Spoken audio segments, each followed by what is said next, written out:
I'm going to be showing you how to color with block crayons. Now, block crayons are a very unique type of crayons.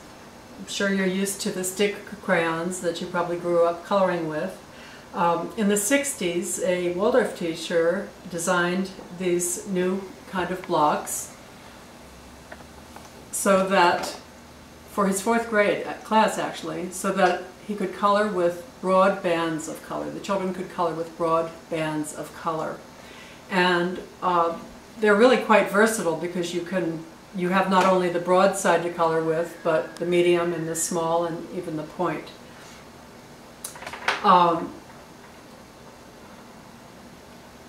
The block crayons are used in the Waldorf schools. He designed these for the 4th grade, but we've found over the years that they have been wonderful for children as young as the kindergarten, the nursery to color with, all the way up through the grades, as far up as the children who are coloring want to use them. Once they master them, some children feel they just want to stick with the block crayons. Others want to mix them with stick crayons, and others want to stop using them and use something else. When we use the block crayons in the kindergarten, I feel that children should have no guidance as to what they color with. I think they should be able to use block crayons, stick crayons, chalk, colored chalks, pastels, or whatever. The idea for the children when they're coloring in the kindergarten is that they're exploring. They're exploring this media, they're exploring how to make marks using their hands, their arms, and I don't feel that we really need to guide them at all. It's all exploratory. These young children need to make these archetypal shapes. Like they need to scribble. They need to see what it feels like to make a circle when they make that gesture with their arms. Then they often will go from the circle to putting maybe a square, a cross in the middle of the circle. Then the circles start to sprout limbs, arms and legs, and maybe there's a little smiley face in the circle. And eventually the children will, through their exploration, come up with a figure. They said, oh, there's mommy, there's daddy, there's me. With stick crayons, with block crayons, whatever they have, they can do these. If we're working with the block crayons, we don't want the children to be writing. And that is why we use the block crayons for drawing in the grades, but we don't use them for writing.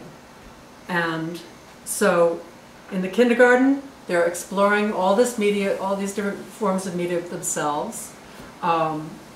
If they learn anything from you, perhaps you'll be sitting there coloring with the children. The children are sitting at the table, they're coloring as they want to, and maybe you are using the block crayons to do your drawing. They may or may not be interested in what you're doing. It doesn't matter. They can see, if they happen to look over, they can see what you're doing. They might say, what are you doing, mommy or daddy?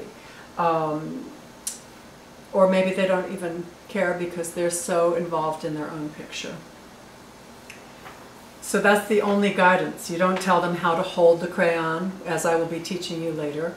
And you don't tell them how to put the color and how to mix the colors. Let them explore that all themselves. And even in the kindergarten, they can use all of the colors. As you see, I have just the 3, and my work is working primarily with the primary colors, and I'll explain that later, why that is. So that's kindergarten, the young ones. And then when the child is ready for 1st grade, then they are ready to start taking direction. And that is the point when all of their other art materials can be put aside and the children can play with them when it's not lesson time. And then you're going to start to teach them how to work with the block crayons. And at that point, I suggest that you just have the primary colors and that It's just the block crayons to start with, not the stick, and certainly no pencils or pens or magic markers or anything like that. They start very simply, and you will be always a step or two ahead of them. We hope that you will learn from this work that we're doing today and practice, and you will gain some proficiency yourself. And then the children will be learning from you. And with the first graders, it will be very, very simple. And you must always plan ahead what it is that you're planning on the children coloring and keep it simple. And then when they learn how to do that, then you can sense when they're ready to learn something, to take something else on and to learn something else. As they go up in the grades, the children will start putting more detail in their work. They'll start expressing themselves through the different techniques you've taught them so that they can create their own images. You will be teaching them how to draw people and how to draw animals and how to draw landscapes and such. And then with this knowledge, they will put these pieces together to express themselves, to express the images that they have in their minds when they're listening to a story. But that comes slowly. And then they're going to want to start putting more and more detail in it. Maybe they'll start shading, and you can show them how to do shadows and shading. At some point they will possibly want to use more than the 3 colors, and then they can bring in the secondary colors.